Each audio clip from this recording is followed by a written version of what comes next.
So we got somebody to send us a very long text message fight that they had with their partner. And we thought we're going to go through this step by step and break down what did they do wrong? What did they do right? How could they have had this fight more effectively and more fairly?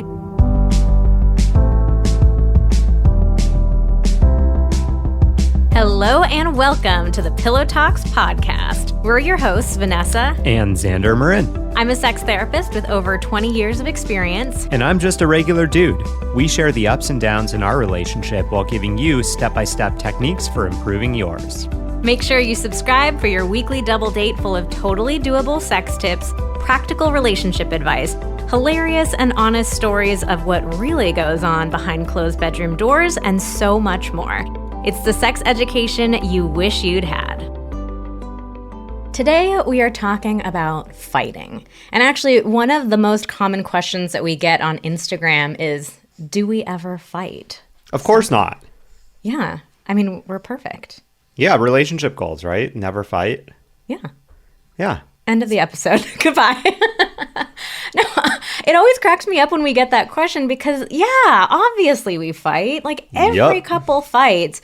I mean, I think this is a separate diatribe for a different episode all about how social media is very easy to make it seem like everybody else is leading these perfect, conflict-free, just effortlessly wonderful lives. But yes, we are a normal couple, just like every other couple. We have fights. Do you remember the last thing that we fought about? Well, I was very close to instigating a fight about 10 minutes ago when I was giving you unsolicited advice about your own body. You thought that was close to a fight? No, I mean, I kind of say that in jest, but I mean, you deflected with some humor, which was good. Mm-hmm. And that prompted me to realize, oh, yeah, I really have nothing to say about how you how you do things with your body. But it could have it was a total blind spot. I was not even thinking about the fact that I was just being super mansplainy. Yeah, so basically what's going on is that I have to get some blood work done and I need it to be on day 3 of my cycle. And I was trying to schedule the appointment and Xander was like, being a little bit mansplainy about my period and tracking my cycle and all this stuff. And because I know all about that. I was like, I have so much experience doing it. So that didn't feel close to a fight to me. I felt like, actually, I didn't even feel annoyed at you, which was kind of odd because normally my annoyance tolerance is a little bit low. I can't remember the last fight we got into. I think full-blown big fights are pretty rare between the two of us. We're definitely much more on the bickering side. We bicker, a somewhat decent amount. Yeah, well, I mean, I think the reason why we don't get into that many full-blown fights is because we know how to communicate. And, often you get into a fight because there is a breakdown of communication. I think you and I are pretty good, though, at, okay, we've had a breakdown. What went wrong? Oh, okay, we can get ourselves back on track pretty quickly. Now, that doesn't mean that feelings don't get hurt and there's not some amount of repair that needs to be done to feel close again, to feel on the same page again. But very often, we don't get into a situation where we miss each other somehow and then we each double, triple down and all of a sudden we're, looking at each other across a canyon or something like that. Okay, so the most recent one that I remember is just last week actually on Thursday when we were with our team in Nashville. And it was the end of a really long day. We just had this photo shoot where photo shoots can be very, very tiring.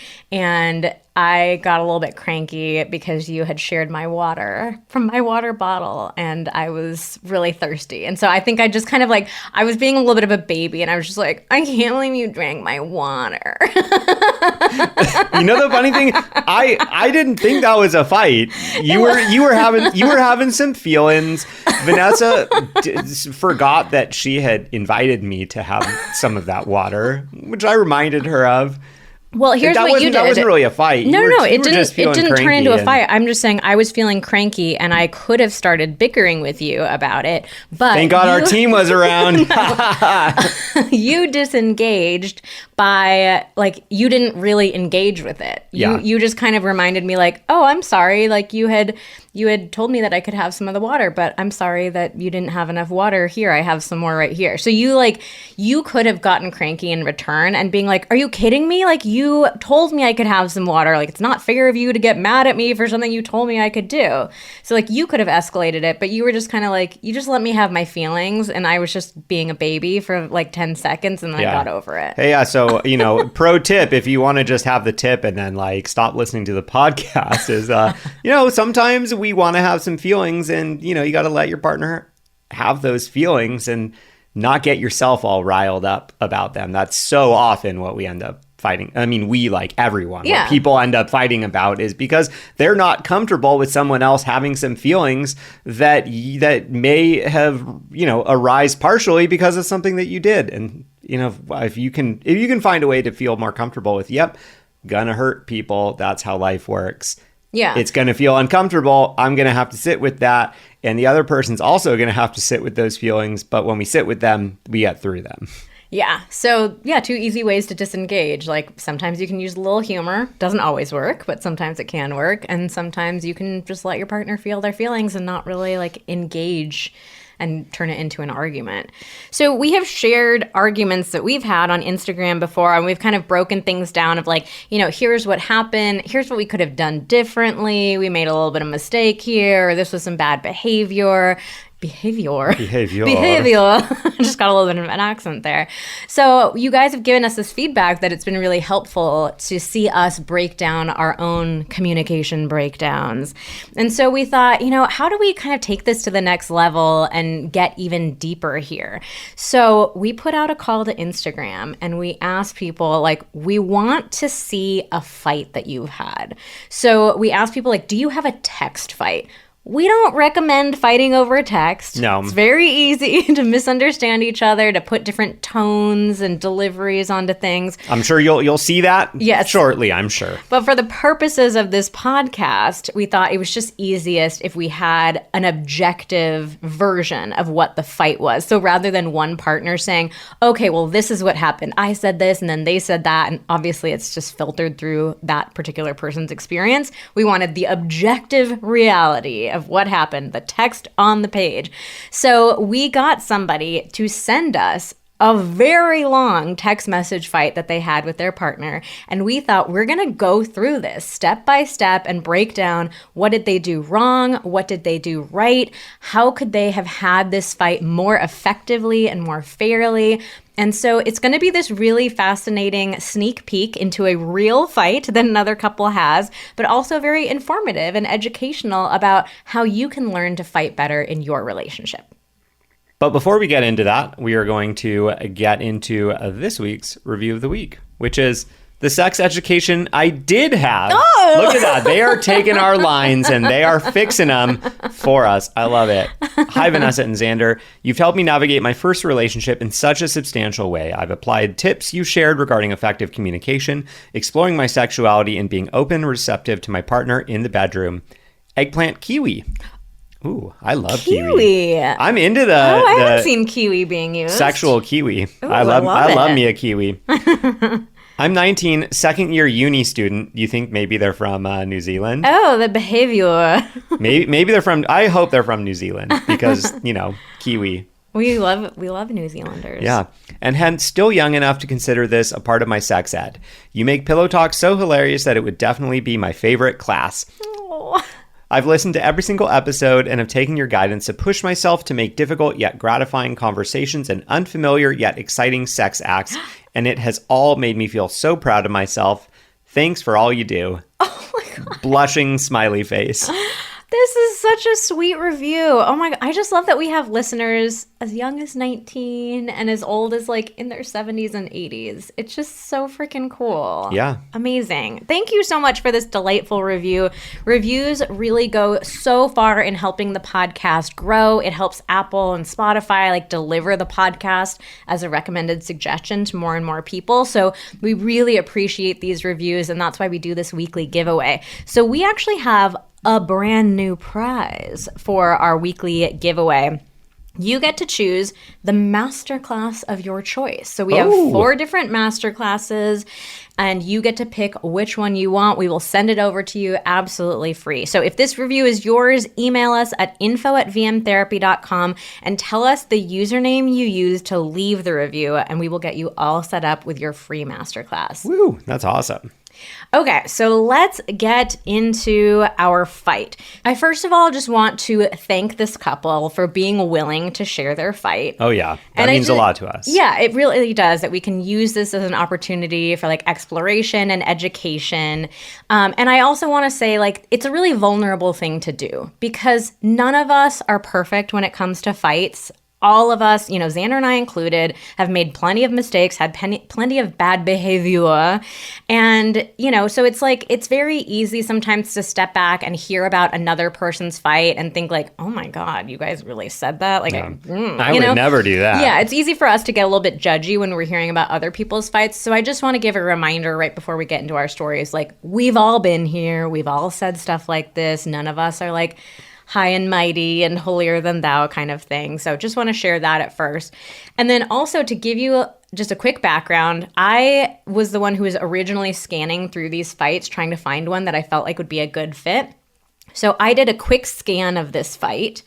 And then I sent it over to our team member, Keely. I said, I think this one's going to work, so can you transcribe it for us? So I have a rough sketch of what the fight was about, kind of the beginning and the end, but I didn't read it super in detail. And we decided to have Xander not read it at all, so he can just blind react to it. Yeah, I mean, so basically I will be going through this as if I was one of the members in this, you know, like, because the people having this fight over text message, they don't know what they're going to say 5 minutes from now, right? You know, like they're just living in the moment, saying what they're saying. So I'm going to be reacting to it in the same way. Yeah, so we're going to read through the fight. I will play partner 1, Xander will play partner 2, and it's going to kind of be a little bit of a test for ourselves of like how much can we remember about like fighting fair and how much advice can we give in the moment here. So partner 1 is a woman, partner 2 is a man, and this couple has recurring fights about how much time they spend together and also about finances. So that's the only backstory that we know about this particular fight. Okay? Okay, let's do it. Should we get into the spirit with some like special voices? Oh my God. I don't know if I can keep that up the whole time. Do your accent. Which accent? Oh, I don't know. You don't All really I know do how to a do good is accent. behavior. No, okay, just kidding. Southern no voices, accent? no voice. When's your volleyball on Sunday? Okay, no, we're not Not doing gonna that. work. Not doing it. When is your volleyball on Sunday? 6:30 to 8:30.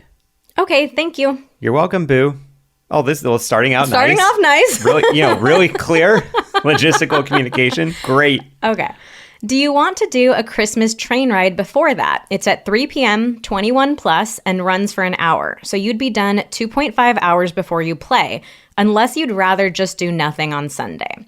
So I like I like that she's being, giving him the information. She's tying it into the volleyball game. I'm a little bit curious about unless you'd rather just do nothing on Sunday. This is the perfect example of how tone can be so misinterpreted on text. Is it like just hey, if you'd rather do nothing on Sunday, that's totally fine. We can just relax and hang out together. Or is it like, unless you'd rather just do nothing on Sunday? Like, oh, yeah. How dare you? You don't want to hang out with me, blah, blah, blah. So we don't know. Yeah. I mean, yeah. Let's see. So, yeah, if you put yourself in the shoes of this person, if you are getting in kind of recurring fights about time spent together and whatnot, do you read that perhaps with a little bit of different tone or something? I mean, one suggestion would be, rewording that, unless you'd rather just do nothing on Sunday. It feels a bit leading. Like you're saying like that this person may want to do nothing on Sunday, or maybe like might be better to bring that up to the front. Like, what were you thinking you wanted to do on Sunday before your volleyball? Mm-hmm. We could just hang out around the house, Or there's this other thing that I found, curious if you'd be interested in it. Yeah, we're obviously reading into the beginning of this a lot because we know it's about to turn into a fight. Yeah. But I think just like what you're saying, one thing that might have been useful is for her to lead with, hey, I found this Christmas train ride. It sounds really fun to me. I'd like to go, like sharing her experience and then saying like, would you like to go? So that she makes it clear, like, this is something that I want to do. I'm excited about doing. I'm asking for your opinion about what you want. But like, as it's phrased right now, it's not clear to me that she wants to do this. So let's continue and see where this goes. All right. So partner 2 jumps in and says, how much? I also want to be clear. How much? No punctuation, like no question mark. I'm already like, you don't like the punctuation?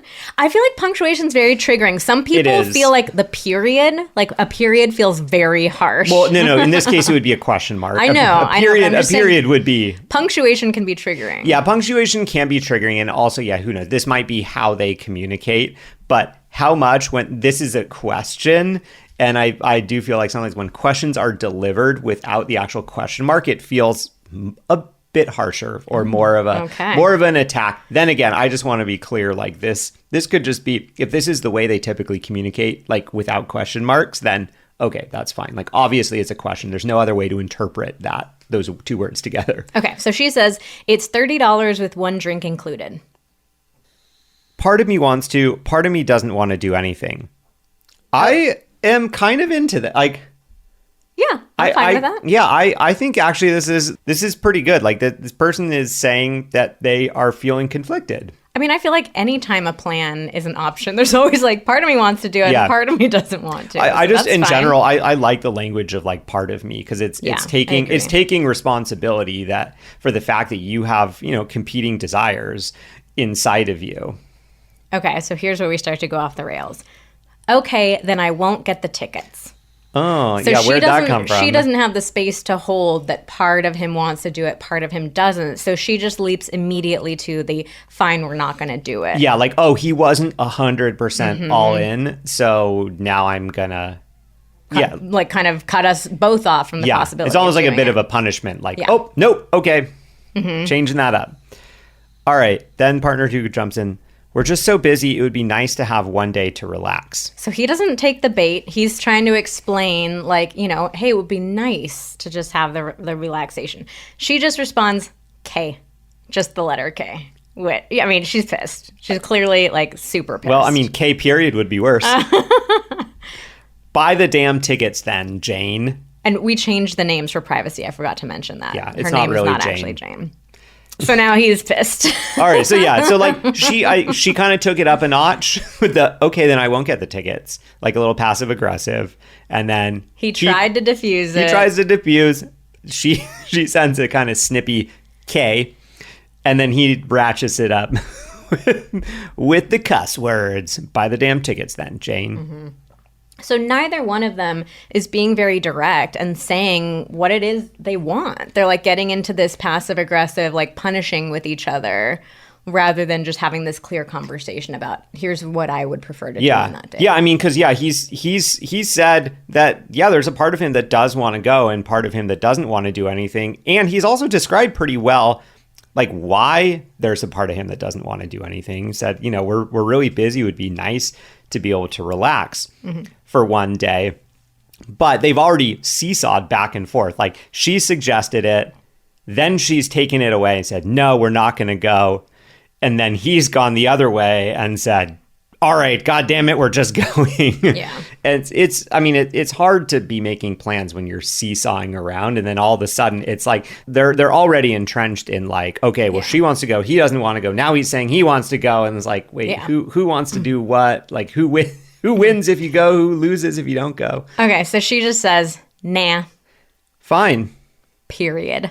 Look at the period. There's the period. Oh, finally some punctuation. Yeah, great. Fine, period. Okay, I'll talk to you later. It'll be later. I'm going out before I come home. Oof. Okay, so they're both like really drawing distance between each other now. Like we've had this little rupture and now we're not talking to each other. And it's going to be way later until we see each other. Yeah, I mean, I guess the one thing I cannot tell at all when he says, I'm going out before I come home, like it's going to be later. Like, was that already the plan, or is this all like more of a punishment? Yeah. Like, oh, now I'm not going to come straight home. So I think what could have been really useful here is if one of them had the ability to step back and say, hey, that just went off the rails really quick. Yeah. Like, can we take a step back and redo that? And I feel like they each should just be sharing. She should share a little bit more about why does she want to go? What feels meaningful about this to her? It's obvious that there's something else going on other than just the Christmas train. Yeah, what's really interesting when I look back at her, the initial question where she asks if he wants to go on the Christmas train, right? And then she gives all these logistical details. She gives a ton of details. Okay, she continues with, okay, do you not want to go to Cracker Barrel? No, you fucked that up. Okay, so we've got some continued escalation here. I don't think it's okay of him to say, you fucked that up. Like, that's a cruel thing to say to your partner. Yeah, I mean, also, like, he is having some feelings. He's upset. Mm-hmm. He could have said, I don't feel like going to Cracker Barrel tonight. I know we had that plan. I'm feeling upset right now. Mm-hmm. But in saying, no, you fucked that up, he avoids taking any responsibility for the fact that he's having some feelings. He doesn't want to go to Cracker Barrel. Instead, he's saying, no, you are the reason that we are not going to Cracker Barrel. Yeah. Okay, so she says, you don't want to do anything with me anymore. You've been so avoidant and distant. You don't want to do any holiday stuff. It just seems like you really don't like me. Well, this sounds like a great time to bring this one up. Obviously, she's been thinking about this for a while. So, okay, going back to the beginning of this fight, like, I think that if this is something that she's been feeling for a while, I think it would have been useful to have a separate conversation about that and not to tie it into a direct one specific incident where they could have hung out. Because in a way, it feels like she set him up for a test here. Like she's testing him and setting him up to fail. So if he is not 100% enthusiastic right away, yes, let's go on the Christmas train ride, then he's fallen into this trap of like, you never want to spend time with me. You don't even like me anymore. So if she was feeling these feelings this strongly, she should have had a separate conversation of, hey, I'm wanting us to spend more time together, yada, yada, yada. The other thing that she does here is it's very similar to what you were just saying. It's like she's not taking responsibility for her own feelings and sharing her experience.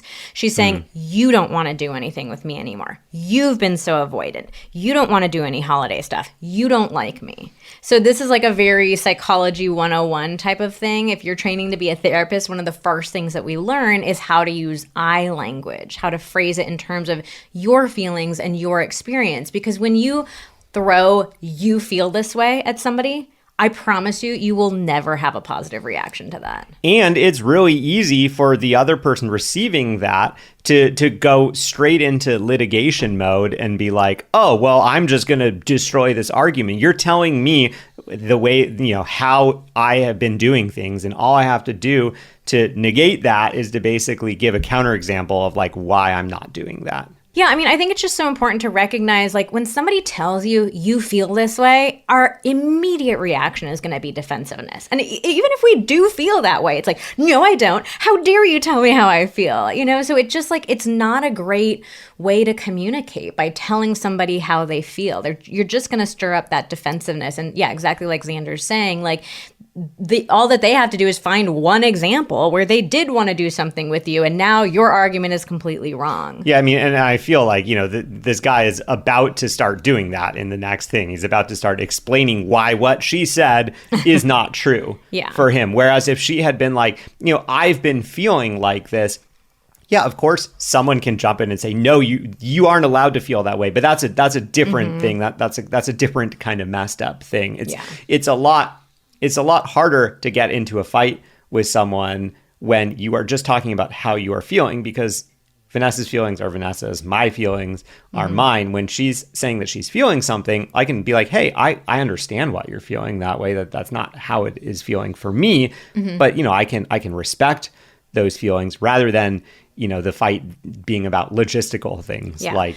So I think she would have had a much better reaction, again, if she had had this as a separate conversation and really approached it with vulnerability. So rather than attacking him and telling him how he feels, to say something like, I've just been feeling a little disconnected lately and I'm really missing you. I want us to be able to spend time together and to be able to have these experiences together and feel close to each other. Like if I approach you that way, Xander, and rather than saying you never want to spend time with me anymore, like what are you going to respond more positively to? Oh, yeah, for sure to the first one.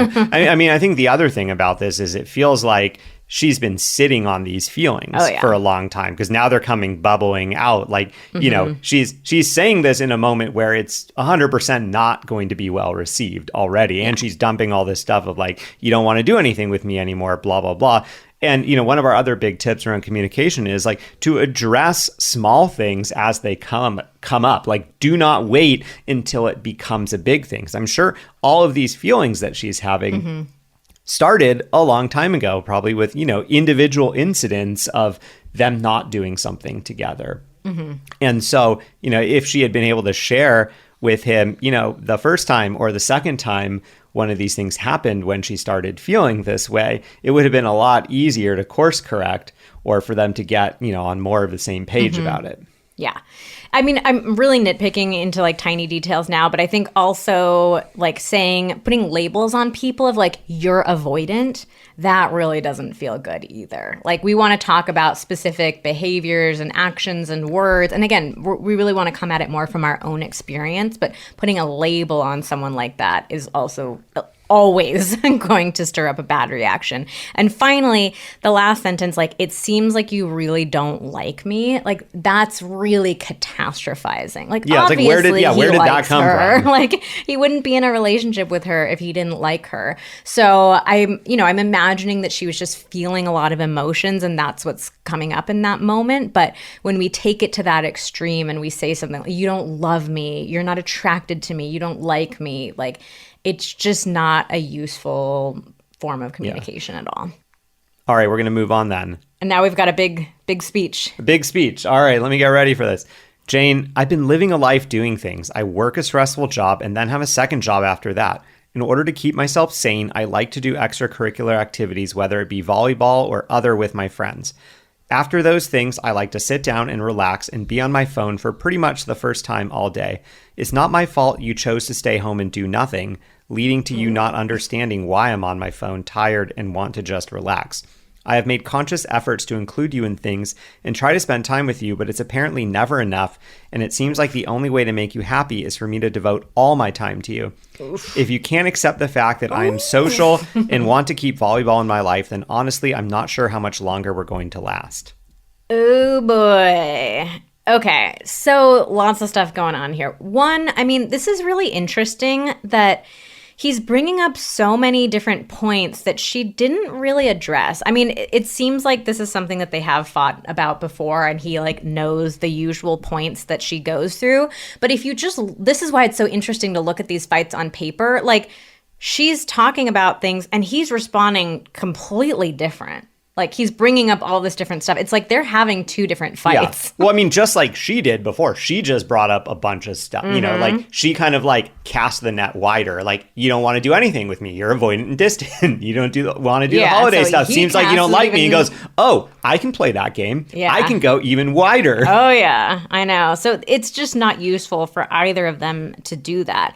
So, I mean, I think it is important for him to share things like, you know, this is what I need to keep myself sane. And like, this is the routine that feels good for me. Because those things are valid. It's totally valid that he wants to spend time with friends, that he wants to have volleyball. It's completely valid that he needs a little time to like decompress and be on his phone. So those things are fine, but it's just the way that he chooses to share them. So like, for one, it's not my fault that you choose to stay at home and do nothing.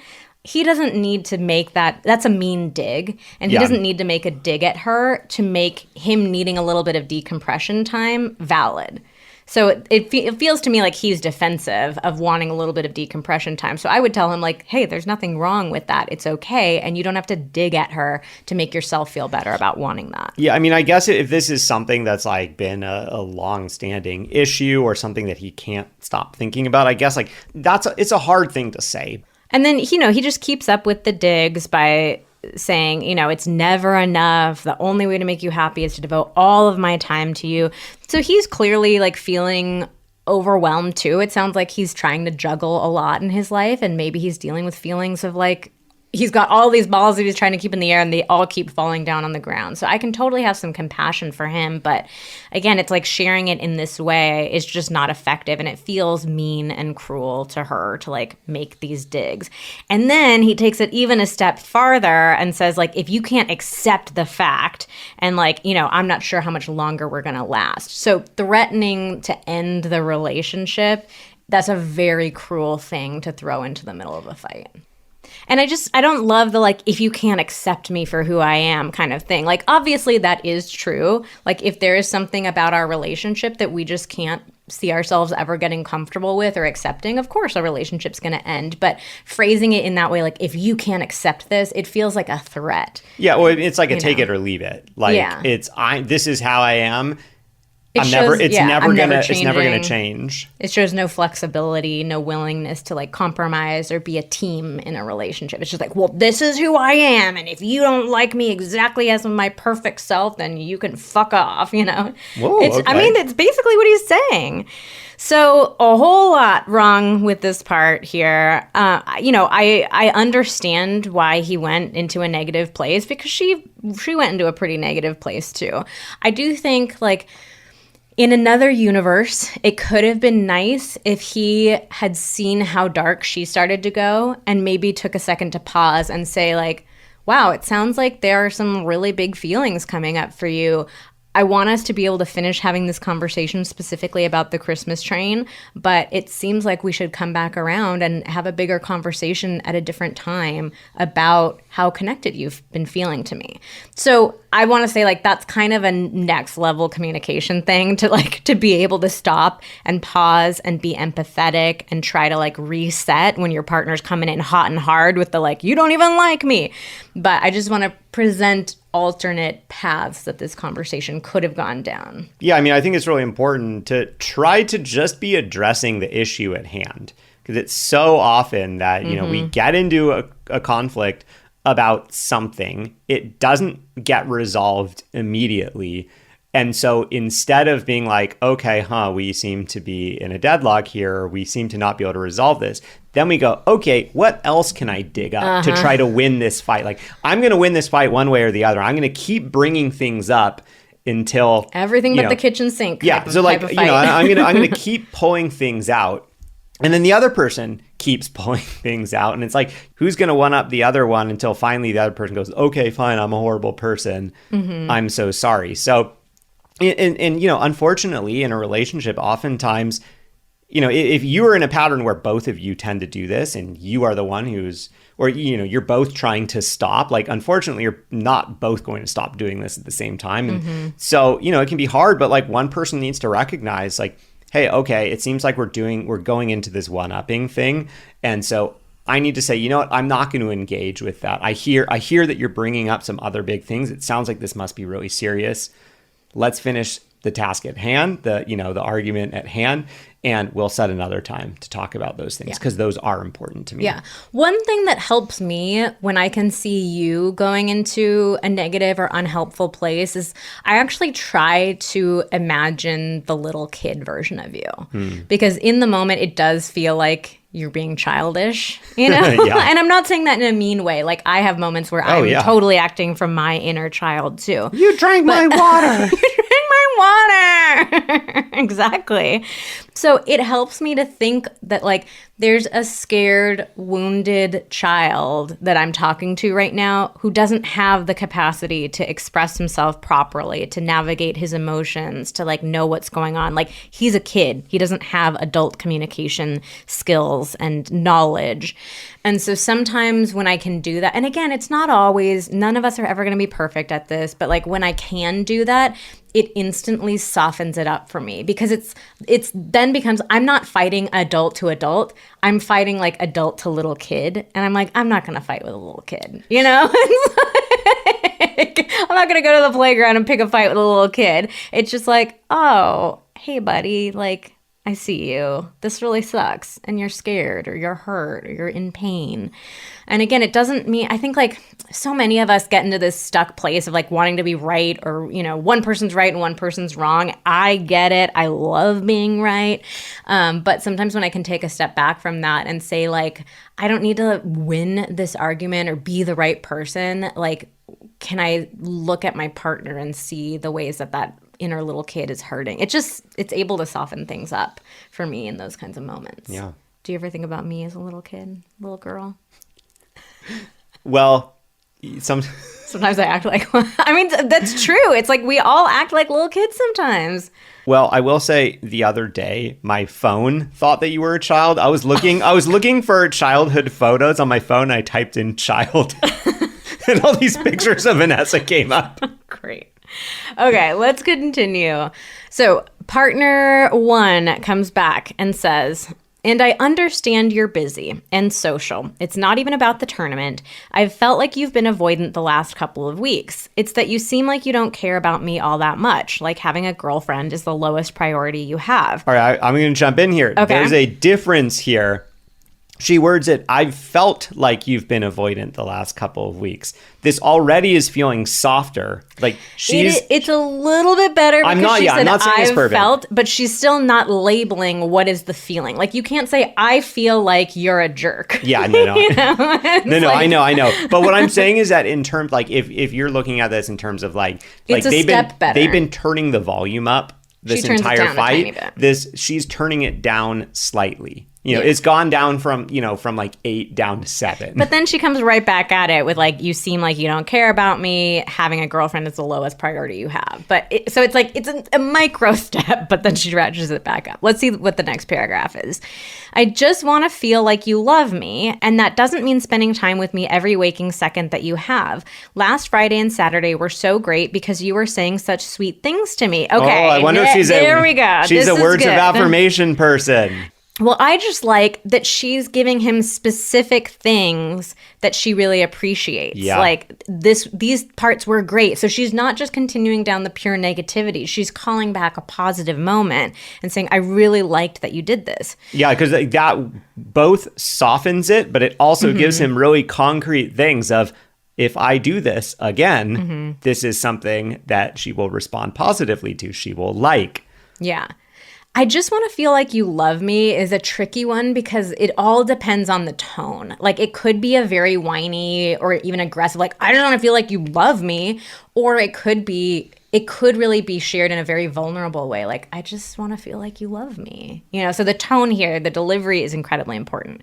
Anyway, she said, last Friday and Saturday were so great because you were saying such sweet things to me when you had time because I knew you were busy. And that's completely fine with me. And I knew that you at least liked me.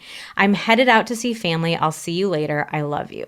Okay, so this is all really good. She's saying, like, last Friday and Saturday, you were still really busy. I get that. That's okay with me. But you saying these sweet things felt reassuring to me. Yeah, I mean, I like this because she's basically implying that she has respect for the fact that he's busy, because that's obviously a point of contention where before he's like, hey, like you're saying I don't spend enough time with you, but look, I'm busy because I'm doing all these things. He probably feels like as a man, I'm doing this for us. And so, there's sort of that point of contention. And so she's softening a bit by saying, hey, I respect that you're busy and I can still feel happy when you are busy, when you are saying nice things to me at the same time. Yeah. So some room for improvement, especially with that first paragraph. But I like a lot of the things she said. I like that she's softening it. I like that she's showing the nuance and that it's not black and white and that she does see and respect him. Yeah. And also she ends, instead of it being like, I'm headed out to see family, don't know when I'll be back. Yeah. Like she softens even more by saying, hey, I'm going out to do something. Honestly, that's probably good for him to see that she's going out to do something because he's just said, like, he just accuses her of like sitting around the house waiting for him. So honestly, he's probably like, oh, okay, great. Like she's going to do something. And she just says, I'll see you later. And I love you. I think that's really huge because, before he was like, oh no, I'm going to be home way later. I'm going to see friends. Not like I'm looking forward to seeing you later or I love you. She kind of is starting to tone it down, which is great. So she's de-escalating. Okay. What does he say? babe, I love you. Oh, there we go. We've both softened. And I try my best to show it, but sometimes you can be overbearing. Oh, he blew it. He started off so strong and then he ruined it with you can be overbearing. Yeah, I mean, yeah, he has some feelings about this, but now he's accusing her of being a certain way. Yeah. All right, let's continue though. Especially when I'm stressed and busy. Unfortunately, a lot of times it seems like the only way to keep you happy is to go out and do things which involve spending money, and I don't have that right now. Okay, so yeah, I don't love that she's trying to show him the olive branch and he goes straight back into like, you're overbearing and it weighs on me. Yeah, I mean, and she's also trying to show him that it's not, I mean, I think she sort of implied earlier on, it's not all about going out and doing things. She's like, hey, last weekend you were super busy. I knew that. I was cool with it because you were saying all these nice things to me. So yeah, I think he didn't really hear that for what it was, and instead was like, well, no, like I know that I feel like you're bothered by the fact that we're not going out and doing things, so we need to talk about this part too. Yeah, and again, he's really speaking in extremes, like the only way to keep you happy. So that's another thing that could be really softened. And he's also saying, really focusing on her rather than on sharing his experience and his emotions. At least he said it seems like the only way to keep you happy instead of saying the only way to keep you. I mean, it could have been worse. It's a little tiny bit better, but it's still not great. But here's what really interests me about this sentence is he clearly has financial stress. He's saying, doing things that involve spending money. I don't have that right now. So there could have been a way that he could have like approached this whole situation with so much more vulnerability. Like that was the first question that he asked about the train thing, like how much? Yeah.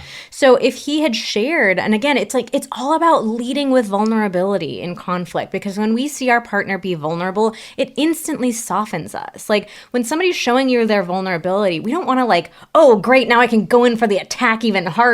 It's like, oh, you're showing me your little tender underbelly. You're putting your hands up. You're waving the white flag. It's like, I want to be soft and gentle in return to you. So if he had said something like, I'm feeling really stressed out about money. I feel like I don't have enough. I'm stretched really thin. I'm not sure how I'm going to be able to pay my bills or my rent. Like that shifts the whole conversation, right? Yeah, I mean, and it's like him talking about feelings instead of projecting feelings onto her, because this whole time he's been talking about you feel this, you are this, you want me to do this, rather than just taking responsibility for his own things.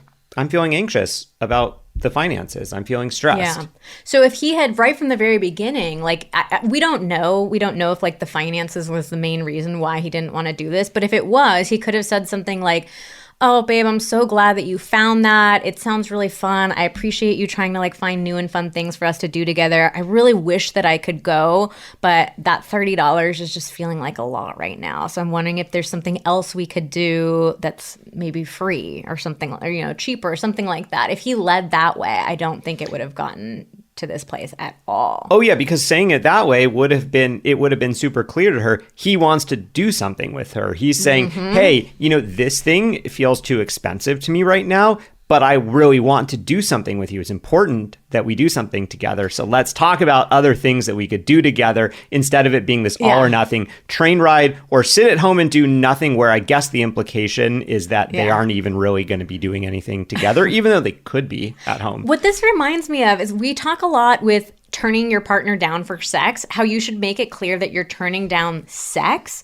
not turning down your partner. Oh, yeah. It's the same sort of dynamic. So rather than, she instantly felt rejected that he didn't want to go to the train ride with her. And she turned it into this story of, you don't like me, you don't want to spend time with me, versus if he had made it clear, I'm turning down the train ride, not turning down you, that would have been totally different. So I think even if it's just like, I just want to sit on the couch and watch TV with you. I want to scroll on my phone mindlessly and have you there so we can hold hands, or I can just feel your body next to mine, something like that. But yeah, I think if you're in a relationship where you often fight about quality time and, doing things together, then taking that approach of like sharing with your partner, why are you turning down that specific activity, so that they don't interpret it as you're rejecting them, you're turning them down, you don't want to spend time with them. That could be really helpful. So let's get back into it. She says, I feel like we have to go out and spend money on things to make you happy. Not trying to place blame. It's just funny that we both think that about the other. Oh, interesting. Yeah, so it sounds like there's a way that they're both missing each other. Each partner is assuming that the other one wants to go out and do things that often involve spending money. So I do appreciate that she's saying, like, I'm not trying to place blame here. It's just, and she says it's funny that we both think that about each other. All right, so then he says, then why did you get so upset when I said I don't really want to go on the Christmas train? That wasn't a very reasonable way to respond. I at least don't shut down when you tell me you don't want to do something. So I feel like, again, she was kind of giving him a little bit of an olive branch. Like, she could have worded it slightly differently, but I feel like she was trying to de-escalate there and say, like, hey, it's funny that we both have this inaccurate idea of what the other person wants. And he kind of like is jabbing it back at her by saying, like, that wasn't a reasonable way to respond. Like, at least I don't shut down. So I feel like he could have softened. Yeah, I mean, he could have. I do think that it is reasonable to call out the fact that, like, she did respond in a really short and passive aggressive way, but it could have been like the way that you responded when I said no, like it felt like you didn't care about me or something like that. Like here? He could have taken responsibility. It didn't feel good when you just said, okay, I'm not getting the tickets. Like we hadn't even finished that conversation and you had already jumped to a conclusion. Yeah. So one of my favorite techniques to use in any sort of remotely heated or difficult conversation is to lead with curiosity. So we always talk about, like, the goal during a conflict should be to understand your partner, not to agree with your partner. I think a lot of us are trying to go for agreement. We're trying to have one person right, one person wrong, one person wins, one person loses. But if we instead try to focus on just understanding each other, what is that person's experience, like really being curious about what was that like for you. So I get what you're saying, that, like, yeah, he's still kind of wondering, like, well, wait, if you don't want to spend money, then, like, why did you get upset about me not wanting to spend money on the Christmas thing? But if he could have led with curiosity around that, like, I'm curious what came up for you when I said that I didn't, I wasn't sure about going on the train thing. So that's just such a great overall tip. Like, whenever you find yourself feeling stuck or it feels like things are starting to head in a tough direction, saying to your partner, like, I'm curious, like, can you tell me more about that? Like, what came up for you? What was that like for you? It's an instantly disarming thing, because then you feel that sense of, like, your partner wants to see you. They want to understand you. And even if the answer doesn't make any sense to you, it's still like, okay, like, all right, I've learned a little bit more about you. She says in response, I wasn't so upset. I was being short. Classic, like, text miscommunication. Like, she's just thinking she's being a little, like, short, but he interprets it as her being super upset. Okay, I mean, at least she's that's great that she's taking responsibility for that. I was being short. Yeah, I was being short, and I'm sorry. I shouldn't have been short. She gets another little bonus point here for just apologizing, taking ownership of it. Okay, and then she finishes it off with, and then you were getting angry that I was being short. It's close. Like it's so close. I think what she's trying to say is that, and then I can understand that you were getting angry because I was being short. Okay. I think that's where she's trying to go. I'm like, oh, no, it's like taking 2 steps forward and 1 step back. But yeah, I think you're right that it's just a little bit tricky to read via text. Yeah. And so then partner 2 jumps in. You've been short the past week or so. buddy. Sometimes you just gotta call it quits. I will fully admit, like, I know we're laughing a little bit at this couple here, and I again just want to say, like, it's so easy for us to look at this fight and, like, point out all the things that they have done wrong. I will totally say, like, you and I are very guilty of having a hard time like drawing the conversation to a close. Like we sometimes want to keep going, and we can get each other into like stuck and difficult places just like this because one of us is like, well, let's keep going. Well, you were short last week. Well, you did that last time. Yeah. So it's like we do this too. We have a hard time just like, hey, we can be finished here. Let's stop. Yeah, I mean, and I can acknowledge that it can feel tough in the moment. You are upset with someone for something. They make an apology for it. I think this is the issue with apologies, is that sometimes we know that we want an apology from someone, but what happens is we get an apology in the moment and it doesn't make the feelings go away that we're having. And so it can be tough because you're like, okay, well, I want this person to apologize. I want them to apologize. And then they apologize and you're like, oh, but I still have feelings. And instead of being like, all right, I'm still having feelings, those are my feelings, I'm going to sit on this for a little while and see how it feels, in the next day or two as I, sift through the fact, okay, this person did apologize for this. Do my feelings start to subside? But instead, this person goes, oh, well, I'm still feeling upset, so I'm gonna keep talking about the thing that you just apologized for. Double down. Yeah, double down. So yeah, you've been short the past week or so. It seems like everything I do that doesn't involve or include you makes you upset. Yeah, so it's just like he's not taking in the apology. He's not even saying like, thank you for apologizing. I appreciate that. Yeah, I heard you. I heard you. Yeah, it's like he didn't even read what she wrote at all. He's just like continuing the same conversation. And he again brings it back to these extremes. Everything I do that doesn't include you makes you upset. So another quick tip.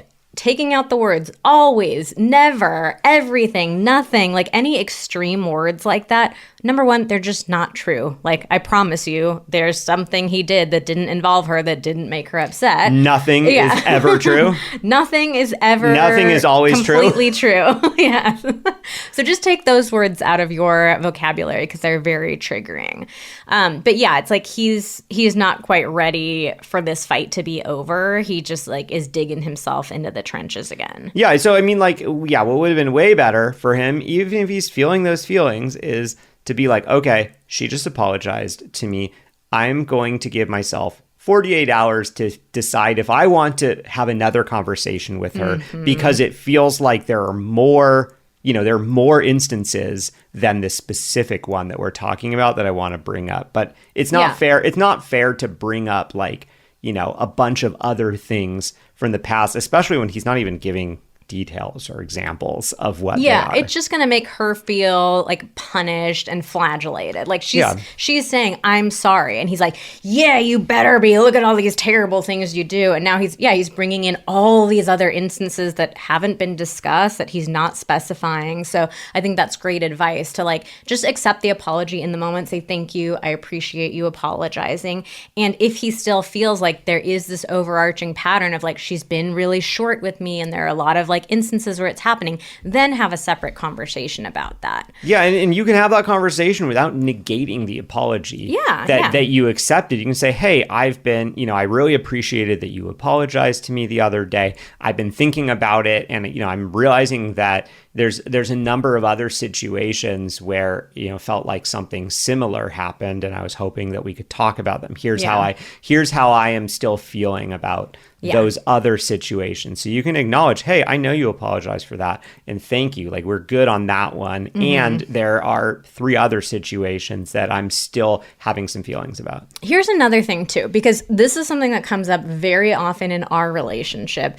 Is both of us are very willing to apologize. Sometimes Xander apologizes a little too quickly, where he's apologizing for something and I'm still sitting in the feelings of like, wait, like I haven't even expressed to you what I'm feeling, how your actions or words like evoked those feelings in me. And so the apology feels premature. And sometimes it genuinely is. Sometimes Xander's feeling a little anxious and uncomfortable. So he like jumps straight to the apology of like, can we just be done with this? But sometimes, who doesn't want to be done with it? Sometimes it's just like, I just need a little bit more time to feel the feelings. And that's okay. It doesn't mean that like the second someone apologizes, you have to like let go of everything. Yeah. So sometimes what I'll say is like, I really appreciate the apology. Thank you for saying that. like, can I tell you a little bit more about what that felt like for me? So it's not a like, it doesn't give the vibe of like, yeah, you're bad and you're apologizing, so let me keep whipping you and making you feel even worse. It's like, I want to share with you what that was like for me. And so you're doing it in a really gentle way, not a like, thanks for the apology, you're still an asshole and you still really fucked this up and I still hate you. It's like, hey, I really appreciate you apologizing. There's some feelings that are coming up for me that I feel like I haven't quite shared. And I just want to express to you, like, when I heard that, this was the feeling that came up for me and this is what it was like for me. And you can even reiterate, like, I hear the apology and I appreciate it. I just want to be able to share a little bit more. Yeah, I mean, or even it could be like, hey, I hear you apologizing and I appreciate that. I'm having some feelings right now, X, Y, and Z. I'm not sure. I'm not actually ready. I'm not ready to hear that apology quite yet. Yeah. Can we come back to this in a couple of hours? But if you do that one, you do have to offer to come back to it. Yeah. Because what's not fair is to be like, I'm not ready for that. Goodbye. Yeah. Because then that's like, you're basically saying like, I don't really ever want to hear your apology, or that's how it can feel to the other person. But yeah, it is fine to push it off. If you're like, you know what, I'm not able to hear this right now. Yeah. And I want to be able to hear it. And I want to be able to have this thing be done with. Yeah. So when I get home later, let's just finish this up. So she says, I just apologized to you.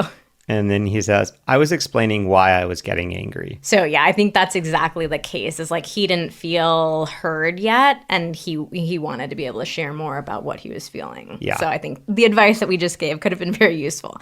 So she says, I understand, babe. I'm sorry for making you feel bad because I was short.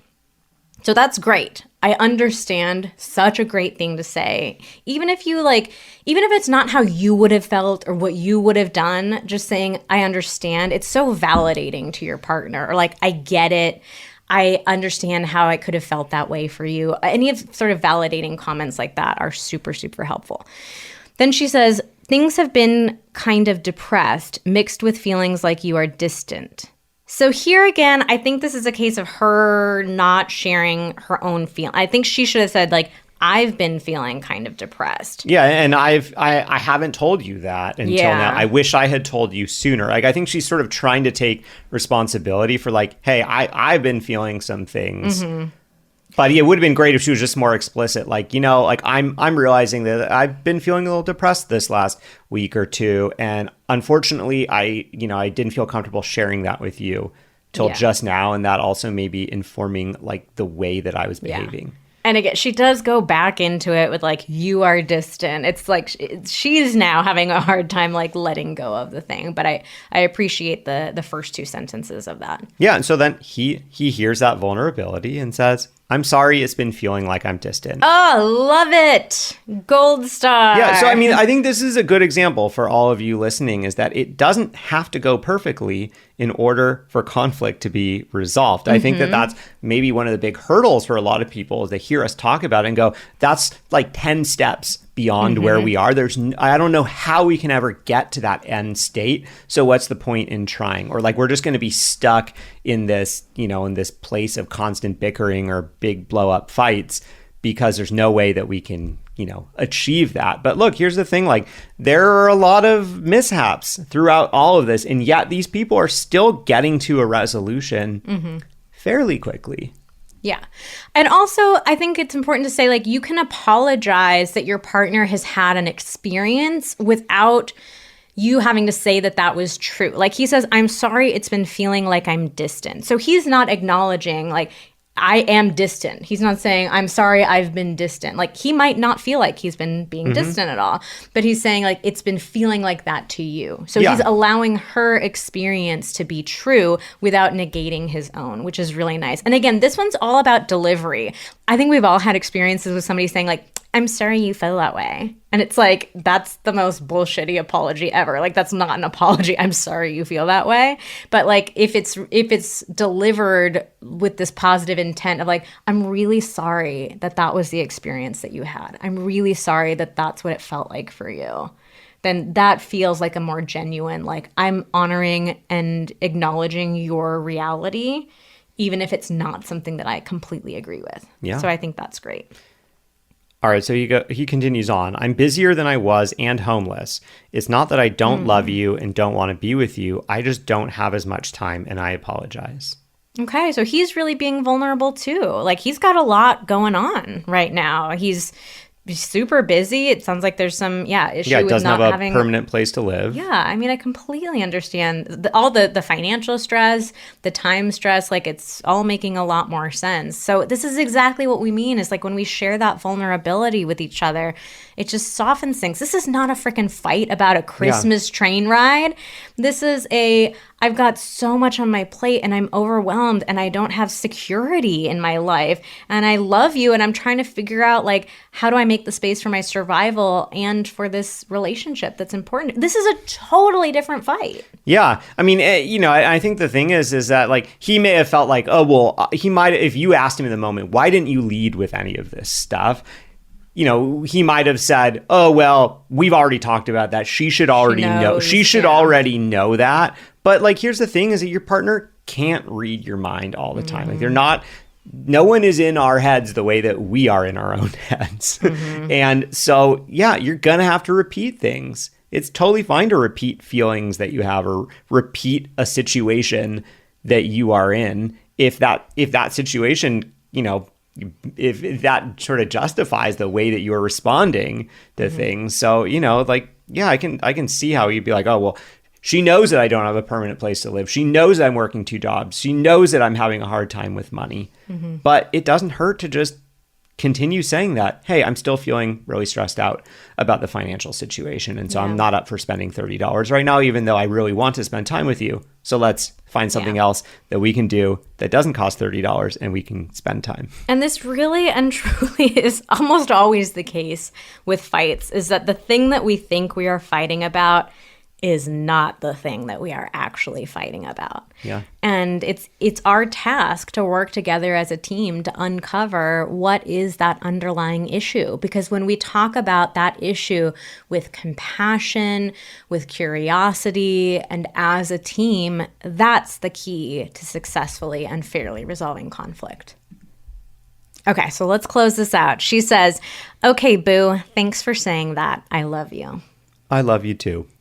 All right. So the last thing I would say to this couple is, like, there's obviously other stuff that the two of them should discuss. The conversation should not end here. I'm glad they got to the point where they both apologized. They felt like they could move on. These issues are clearly still here. So I feel like one little thing I would have said is, like, hey, can we come back around to talking about this, some other time? Or, like, let's continue checking in about how much time we're spending with each other. Let's check in weekly. How is this last week in terms of, quality time together or words of affirmation, if that's important. Like, how are you feeling? Like, what could I be saying? What could I be doing? What could you be saying? What could you be doing for each of us to be feeling better about, the things that we're feeling insecure about? Yeah. All right. Well, that wraps up this fight. Yeah. Learn how to fight fairly. They did it. Christmas trains. They did it and we did it. So we're really curious to know what you thought about this format. Was it useful to have this real life example? And again, thank you to this couple for allowing us to dissect your fight. So let us know, did you like this format? We actually have another fight that we already have in the queue that we could do again, kind of walking through this exact same one. I think we have an infinite number of fights that we could get access to because all y'all have fights and so do we. Send us your text fights, but let us know if you liked this format and if you want to see another one. I'm actually just scrolling through it right now and it is like double the length, and I believe this one is about money. So if you want to hear a long ass text fight about money, then let us know. All right, well, that's it for today's episode of Pillow Talks. Thank you so much for listening. Join us again next week when we talk about how to spice up missionary sex.